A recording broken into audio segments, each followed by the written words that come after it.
Welcome to Women Don't Do That, where we empower you with inspiration, knowledge, and skills to redefine your boundaries and unleash your potential.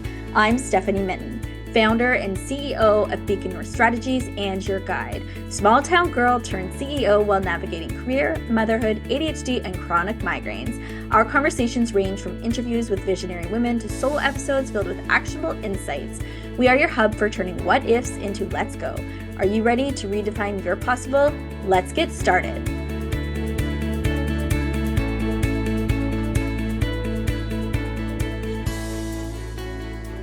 In today's episode of Women Don't Do That, I'm excited to chat with Vassy Kapelos, CTV News Chief Political Correspondent and host of Question Period and Power Play. Vassy, a three-time Canadian Screen Award winner, has covered everything from provincial politics to federal elections. We dive into her journey as one of Canada's top political journalists, ambition, motherhood, and her take on journalism today. Don't miss this insightful and inspiring conversation. Welcome, Vassy. Hi. Thanks so much for joining me today. It's my pleasure. Thank you so much for having me. I'd like to jump off with just getting to know you more. So what does life look like for you right now? Good question. It's it's weird. It's like I have a pretty set routine, but it's crazy within the parameters of that routine. So I kind of do the same thing every day, and that I host these two different shows and a third show at the end of the week. But within that day, obviously, given the news and whatever's happening, like everything can be upended on a dime, and it's very fast moving and hectic, I would say. But like my life outside of that is very structured. I have lots of routine. I wake up at the same time. I try to go to bed as early as I possibly can get away with, and that's it. Yes, it sounds like with a job like yours, to make it all work, it's something that you would have to do. Yeah, you need to like go home and just like try to zone out for a few moments. Yeah. Can you share what motivates you to live your best life? I think a lot of things. I think, primarily my son and my family. I'm motivated by wanting to keep a roof over their head and to provide for a great life for them. But I think also, I'm just motivated to make his life wonderful in any way that I possibly can. And then also to be, in a couple of ways, like a great mom in so far as like healthy and around. And that's definitely something I struggle with. But like, I want to try and do as much as I can to be like in a good place, particularly where health is concerned. And then also, I hope I set a good example for him about, the what ambition is and what hard work means and what wanting to be like a contributing member of society is and Yes. that kind of stuff. So I would say those are the things essentially that motivate me, but primarily just like wanting to take care of my family. Right. How old is your son? He's 3. So I have 2 stepkids who are teenagers, 19 and 14, and then I have a 3-year-old son. Yeah. Yes, you've got all stages. Yes, the whole Yes. gamut. Yes. I have a 13-year-old and an 11-year-old. Oh, okay. And So boy I'm or girls, like, 2 girls. oh, wonderful. That's nice. Yeah. Yeah. So living in the middle somewhere. Yeah, you are definitely. Those are fun but challenging ages. Yeah. Yes, that's right. Yeah. Every stage is kind of like that, right? They have their I guess so. moments of fun and moments of stress.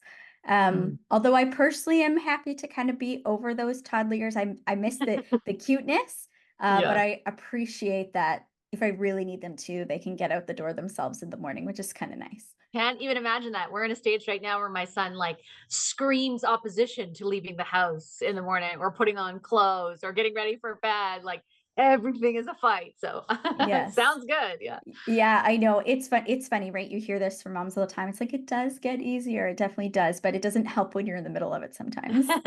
Yeah, totally. Vassy, you have an amazing role today and career. Can you walk us through some of your career journey? Where did you start and how did you get to where you are today? For sure. So I studied politics. I always knew I wanted to do something to do with politics, but I was never certain. I was never one of those people who dreamed of being a journalist my whole life or anything. Sort of as I moved through my studies and moved into doing a master's, I decided that I didn't really want to stay in school for a long time further, I should say. And so I kind of, I guess, in some ways had always thought about the possibility of journalism. I have an aunt who was very successful in the States in TV journalism. And it had always been like in the back of my head, but didn't seem realistic in any way. And Mm. I've told the story before, but my mom got pretty ill.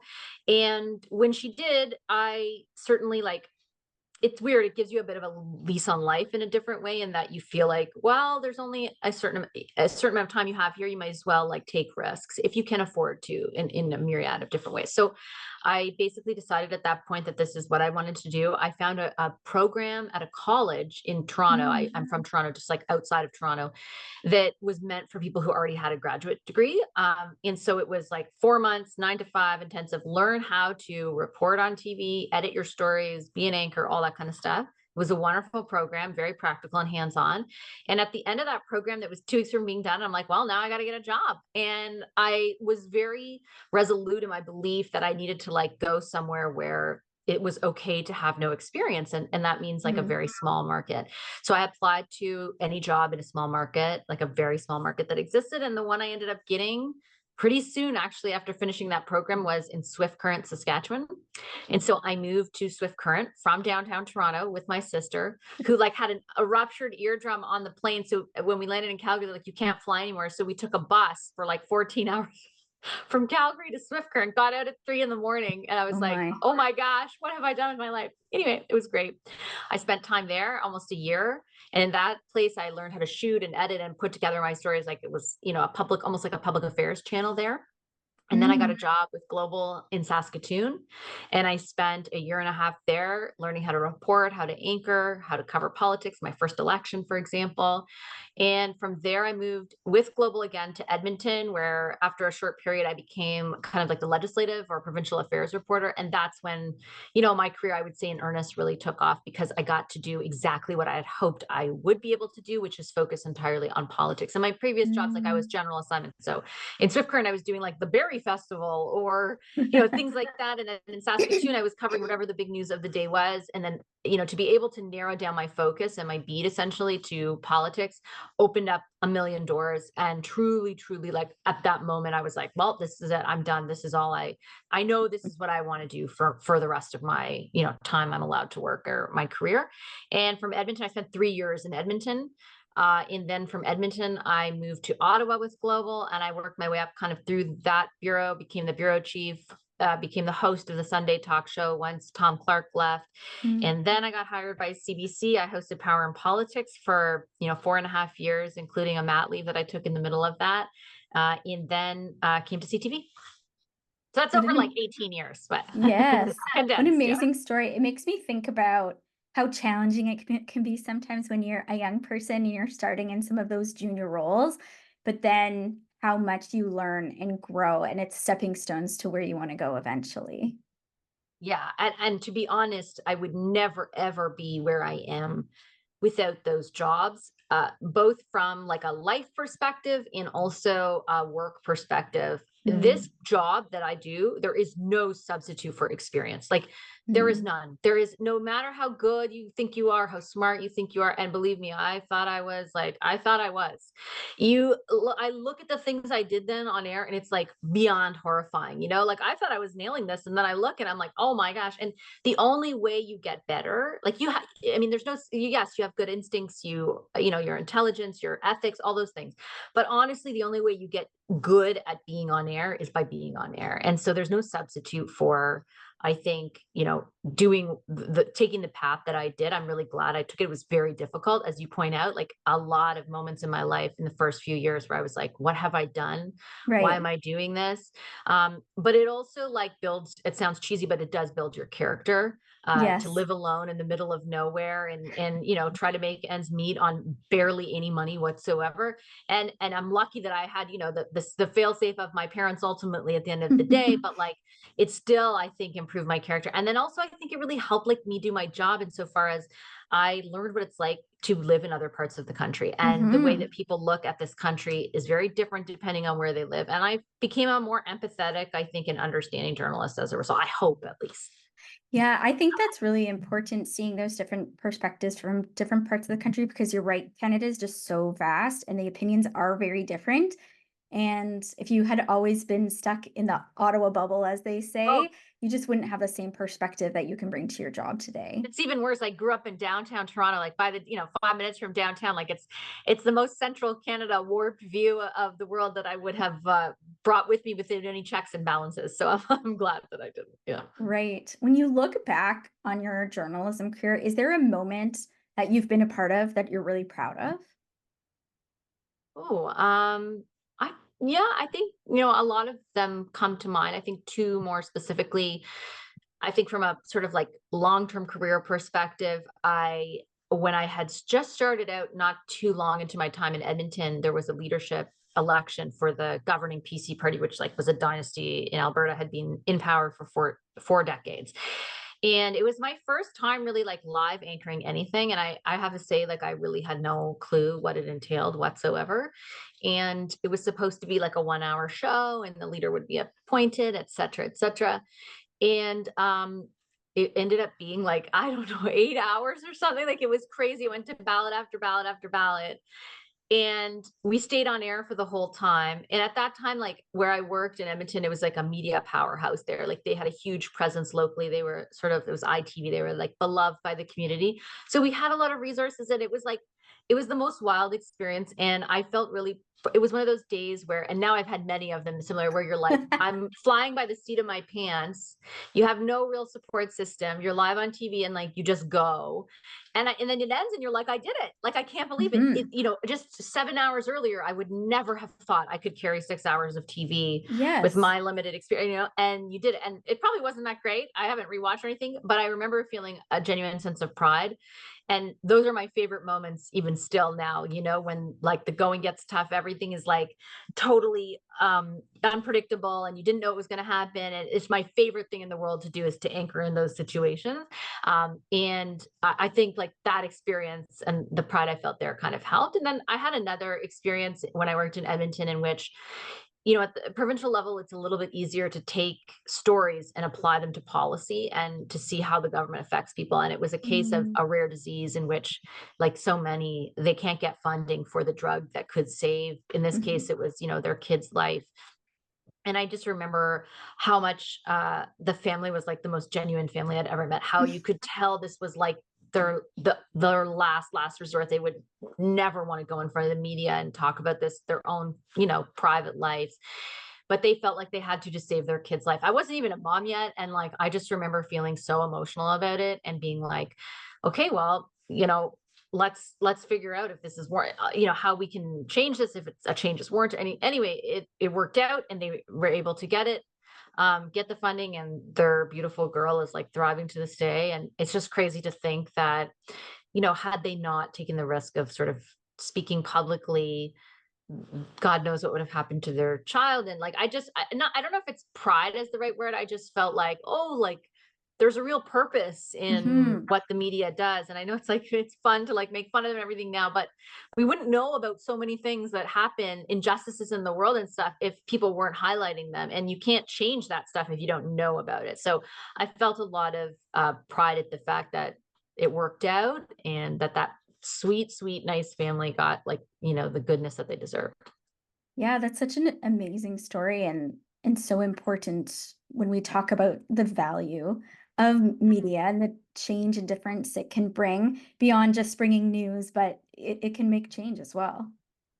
Yeah, I hope so. I think that's a big part. I mean, ultimately, particularly in this role, it's all about accountability. And like, why are we interested in accountability? Just to like ask hard questions? No, because you want the best policies pursued. And if there are gaps in that, or if the wrong ones are being pursued, you want people to change course and politicians to change course, so that society gets better, so that the injustices and the bad stuff in the world gets addressed. Like there's a point to it at the end of the day. And it's hard to Yes. see, I think, for a lot of people, but I believe if it were all gone and no one were asking those questions, and no one felt like the decisions they made would be scrutinized, well, we'd be living in a very different world. Yeah, you're making me think about that tension that we have right now or the public discourse around traditional media.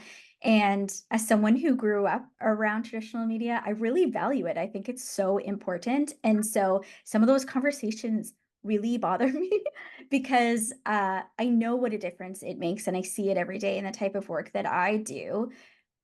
What do you think we can do to continue to support traditional media and the need for it given what's happening in the world today? That's a big question, and there have been times in my job where I feel really like weighed down by it, and Mm, other times where I'm like, I don't know what I'm trying to think like what is the answer to all this. I think the first thing is to acknowledge that we aren't without our faults, and that the media has gotten it wrong on occasion. And I hate generalizing because I don't talk to I don't go over to my colleagues and be like, what's the media going to do today? What's our big plan for the week? Like I've gotten it wrong. I'm not perfect. I acknowledge that the sentiment isn't born out of complete falsification of everything. But at the same mm, time, it is being informed by nefarious actors who want people to distrust mainstream media so that they can get away with doing things without accountability or scrutiny. right. Like that is something that people need to keep in mind. I think for my part, I try to I guess break it down on a more molecular level. Like I can't solve all the ills of the industry, but I can do my best Hmm. to be as accurate as possible, to be fastidious in the way that I do my job and the, professionalism that I try to bring to it. And I have to acknowledge when I make a mistake. Like Mm, it's pretty black and white. That's the difference between traditional media and other media. There's no rules that govern. There's no ethics code you got to sign on to yes. for that kind of stuff. I do. And even if I didn't have that book or I didn't, that's the way that I believe I have to govern myself. So I think like talking about it more with people and maybe helping people understand that because I admit I made a mistake doesn't mean I'm a bad journalist out to, do X, Y, and Z. It means that I am an accountable journalist and that you're going to know that I made that mistake because I am trying to be as accurate as possible. And I'm human. That's Mm. all I can do. So I try, I take it really seriously. Like this is my career. I'm nearly 20 years in. I hope to, whoever that I'm here for another 20 years. That's my plan. Right. And I think that I just try to do the best that I can in that vein and like stay true to myself in that and hope that bit by bit people like me can sort of break through to people who think otherwise. Tickets for our second annual Next Gen 2025 event are live. Join me and Natasha Hope Morano as we host a day of professional development and networking on February 11th in Ottawa. Whether you're new to public affairs or seasoned pro, this event will help you advance your career. Early bird registration is open. Don't miss out. Link in show notes. Register now. I think that's a really great answer, and I really appreciated what you shared about the ethics piece because one of the things that I really value about traditional media and people like you and the role that you do is that I know that there are checks and balances that you have to go through and some kind of scrutiny. And like you shared, it's not always perfect, but other people that are playing these kinds of roles online don't necessarily have to do that. And one thing I know when I'm trying to find unbiased information is that I like to go to the media to filter that out. So I appreciate that aspect because I think that people don't know, I think either, that those kinds of things exist, that you're held to those kinds of standards. Yeah. And I think the more we talk about it, the better. I think it's not even just that. It's like, I said to someone the other day who was like in politics, who I Right. would have thought, oh, maybe kind of get this better. Like actually was a politician just last night. And I said, like I've been to three networks. I've hosted marquee political shows at all three networks. Never Right. once in, whatever 12 years, however long it's been, has anybody ever said to me, cover this way, interview this person, ask them this question? Like, Yeah. I have never, ever had someone say, you must do this interview, you must do your show this way, play this clip. Like, has there been debate, within the team of like what we should say, what we should do? Like, of course, that's just normal, but nobody has ever dictated across all three networks, like, ask this question this way. So, this idea that, like, there's this great conspiracy to prop up this thing or that thing or do this or do that. Like it doesn't, I'm telling you, like I'm not lying. Like that's my experience. I don't know if it's everyone's, I can't speak for everyone, but that's mine. I have had Hmm. complete free will. across 3 different networks. I think it's important that I communicate that to people as well, Hmm. because Yeah. the other narrative has been allowed to kind of prosper, right? This idea that there's this conspiracy. That's again not to say people aren't without bias. Everyone Right. brings a bias to the job.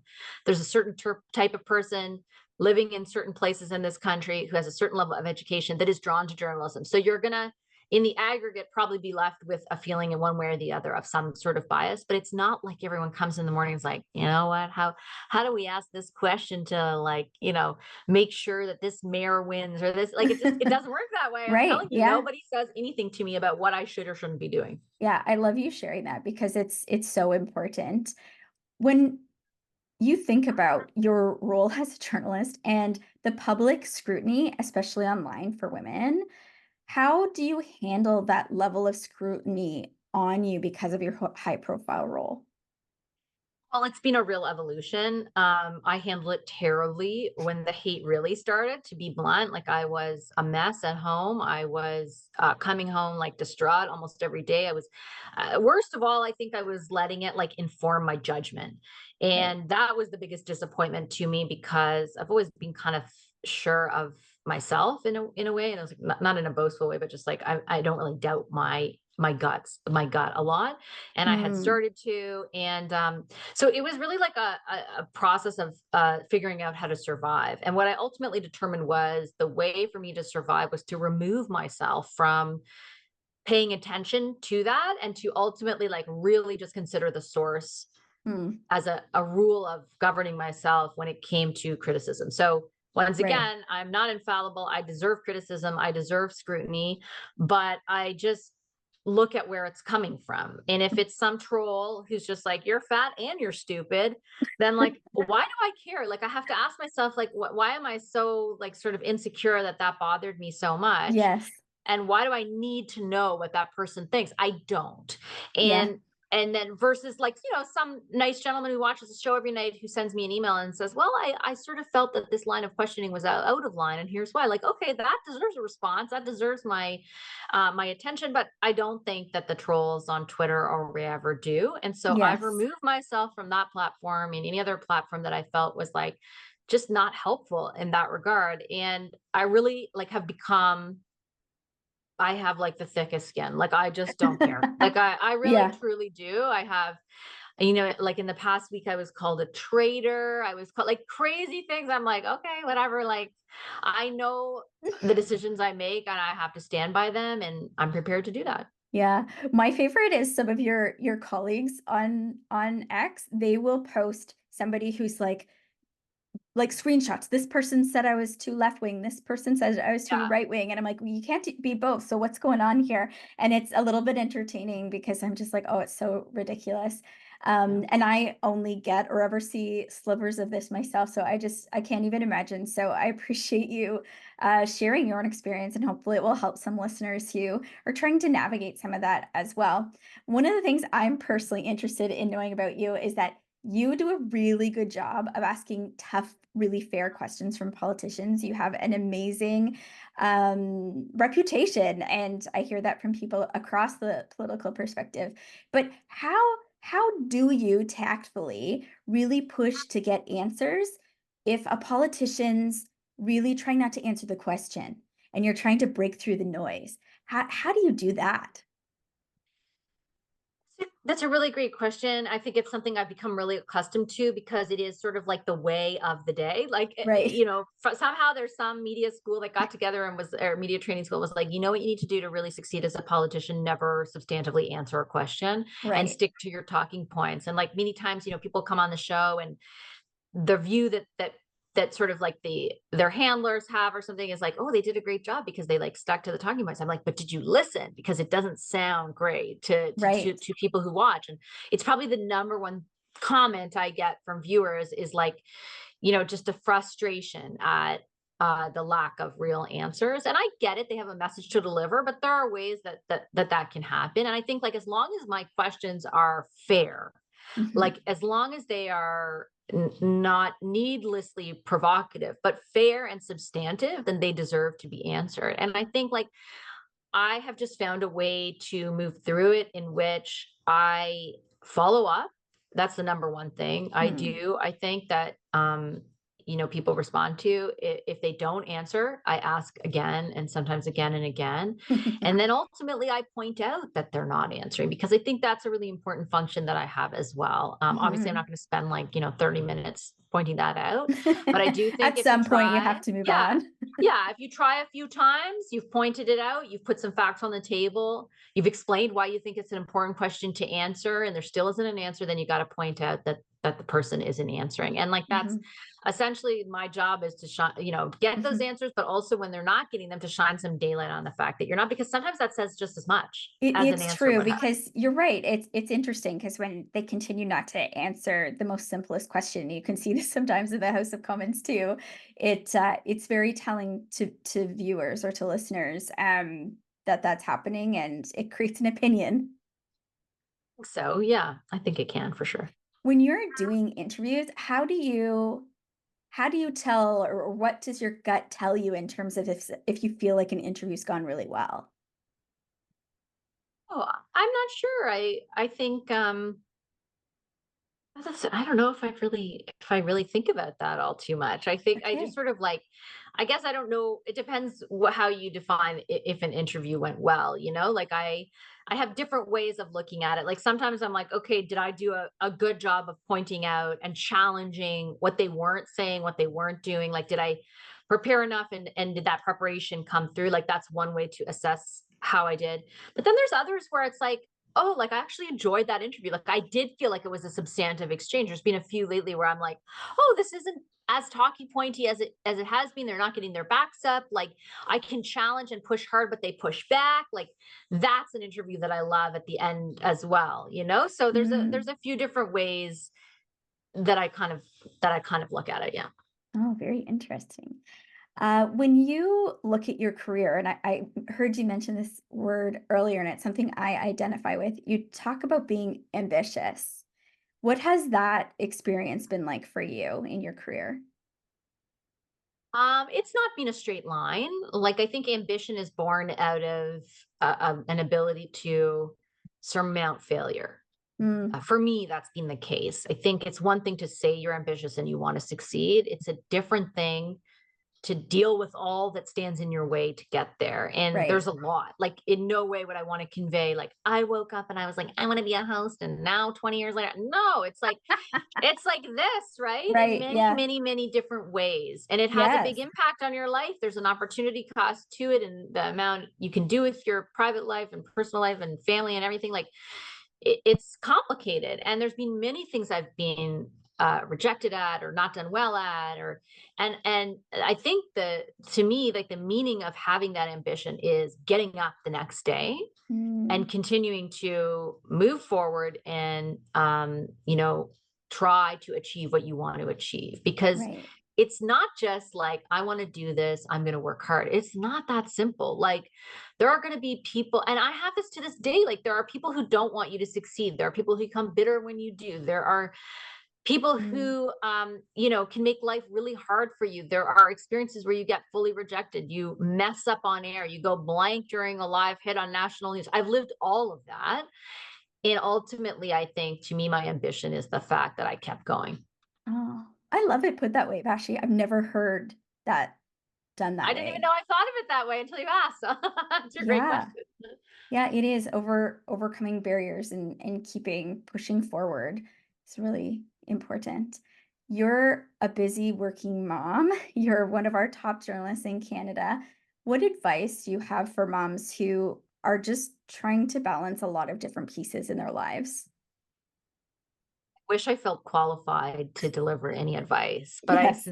I literally like cried this morning because I felt like such a failure for my kid. Oh, I felt like my husband thought I was a bad mom because I was so distracted by something at work that my son was asking me, "Can mommy play the puzzle with me? Mommy play the puzzle." And I just like didn't respond because I was so zoned in. And he looked at me and he was like, your kid's asking for you right now. And I just literally like started crying because I'm like, I can hear the judgment. And I don't, he's not a judgy guy, but like I don't know. I don't know what the answer is. Mm, I genuinely like wish I could say something really positive right now, but I'm having a tough time of it. And I'm feeling like I'm always like, I think it's a very common feeling to feel like you're coming up yeah, short in every different part. And it feels particularly worse to come up short for your kid than it does for work, because the right. idea of bringing someone into the world and not giving them everything that you feel like they deserve is really like, not a great feeling. But I'm also a rational person. And after I had my little emotional breakdown, I picked myself up and I try to think about my own experience growing up, how hard my parents worked, the example that they set for me, the lack of like feeling sorry for themselves. Hmm. That they ever expressed, like they just did what they had to do, and they wanted good things for their life and for us, and they made them happen. And like I have nothing but respect for them. I have no resentment, or I don't feel like I was, shafted of any great life or anything because of limited time or resources or anything like that. So I try to think of that as much as possible to like bring myself back to the brink, but I have no good advice about how to do I it. I'm just think that is figuring it out. such a relatable answer to so many moms. When I had my first baby, I'll tell you the advice that I was given, and this has really helped me. And she said, when you're at work, you're only going to be 80% there because you're 20% at home and vice versa. And so stop trying to like make it perfect. Like you're just not always going to be 100% wherever you're supposed to be. And that I've always kind of kept with me. And I think the other piece is some days we do it better than others, and some days we're rocking it, Yeah, and other days we're not, and we're just trying to figure it out. totally. Yeah, Yeah, I think perfectly that's sums it up. very, very relatable. I listened to another podcast where you shared about your pregnancy story and about how sick you were. And I was very sick through my pregnancy as well. Uh, Especially my first one, I threw up the entire pregnancy, and was really sick with my second as well. And so, can you talk to us a little bit about your experience? Because there are other moms that will be listening that have had the same experience. First of all, I commend you for having another kid after going through that. I I don't know, know. unless you've been through it. It takes major guts and sacrifice to honestly, like mentally, like will yourself to do that again. I could not, and I think that's Yeah. amazing. Like huge, huge respect to you for that. Um, I think it's because I was quite young when I had my kids, so it's like young and oh, stupid. okay. Well, I was old and I don't think stupid, but I very don't old at think I this would have sport. done it if I was older, if I'm completely honest with you. Right. When I look back, it's tough. Yeah. Yeah. So mine was essentially I had hyperemesis. So I threw up anywhere from like a dozen to 15 times in a day. And Mm, I was on air at the time. So I was hosting at CBC, and our show actually, within first few months of me being pregnant, expanded to, instead of 2 hours, 3 hours. It was like, I still have, and I don't make light of the term. It's not PTSD, but I still have like, there are like impacts on me still from that period. hmm. I became like, I saw a psychiatrist because I was so mentally impacted by a feeling of never feeling better. Like, if that makes sense, I'm sure you Yes. can identify. Like, there's no relief. Like, No. you get sick for 2 days, you're like, oh my God, this is terrible. And then, like, finally you start to feel better. And it's like that relief that, like, sort of like provides some mental alleviation. Well, I had Yeah. none of that. There was no relief for 9 months. And I had to keep my job, and I had to like perform in that job because there's something a bit different. Like, I can't just sit at home and like sort of, enter the data or whatever the job is. And so many people obviously have to experience this, but like, I had to go on TV and sound like I'm not an idiot, and also do hard interviews and not mess them up. And like one wrong move and your whole career can be over. That's certainly the pressure I applied to myself, Right. warranted or not. And so it was like very mentally taxing. And I like became, I don't know if depressed is the right, I don't know what it is, Hmm. but I was very mentally impacted by it. It felt relentless. Hmm. In 9 months felt like 300 years, to be honest. Yeah.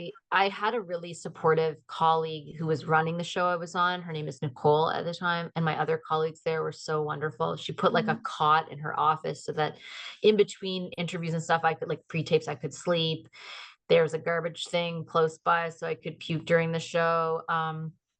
there was as much support as they could offer, which was, I had another boss in Toronto. His name was Michael, and he was like, his wife had gone through something, so he understood. Because I think the hard part of this, and you may identify with it, is like, it's very dismissed. Like, oh, you're Right. pregnant, you have like a bit of nausea. Like, even doctors, at first my doctor was not like taking it super seriously until I kind of knew to force the Right. issue. But like Yeah. in general, people are like, oh, she's like morning sick. She's got some morning sickness. It's like morning sickness for 9 months, 12 times a day is not morning sickness. It's not No. something that should ever be dismissed. In fact, it should be taken way more seriously. And there should be like help beyond some stupid little pill that just takes the edge off so that you can function, which is barely functioning, by the way. Anyway, Yes. that's my rant for the day.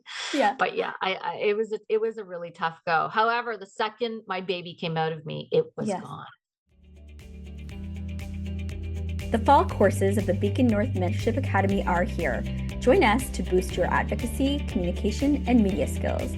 Whether you're new to lobbying or a seasoned advocate, we've got something for everyone. Check out the schedule and secure your spot today. Link in bio for details.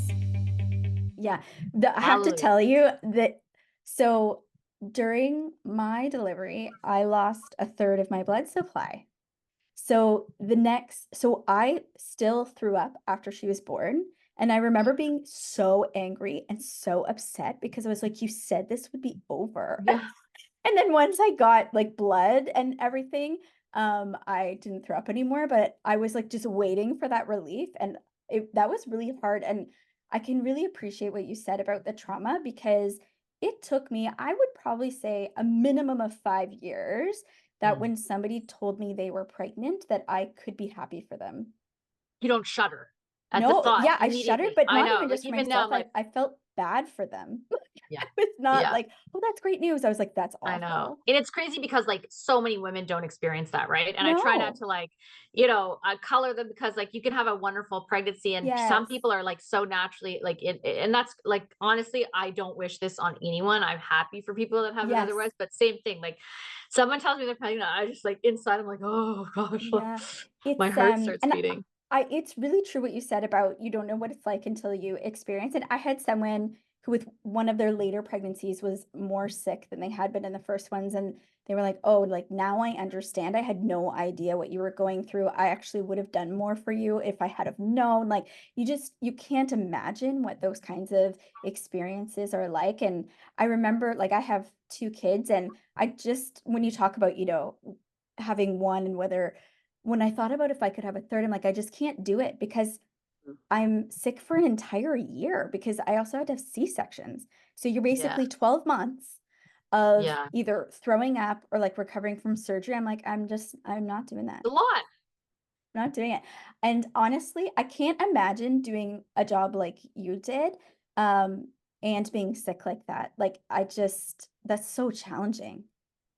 It was. It also though, like again, I'm not Pollyanna necessarily, but first of all, I had a lot of help, and I'll always credit the staff of that show and Right. everyone for like lifting me through that 1,000%.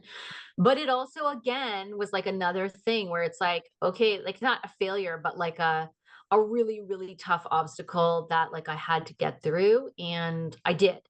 And once I came out the other end, let me tell you, going back to that show after my mat leave was like a dream. Like I was like, oh my God, 2 hours without being sick. Like I took so much joy Right. in it that I didn't have before that experience. Like there is a value you place on the status quo Right. after being sick. I have so much empathy for people who deal with like chronic pain or who are Hmm. dealing with really severe illness. Like my goodness, the way that you appreciate just being alive Yes. and not being sick is like the greatest. It sounds so cheesy, but it is like a big gift to get at that stage of my life. Yes, I remember one day I threw up so hard that I got a black eye, and I was like, "You've gotta be kidding me." Like, this Yeah. just can't get any It's worse. intense.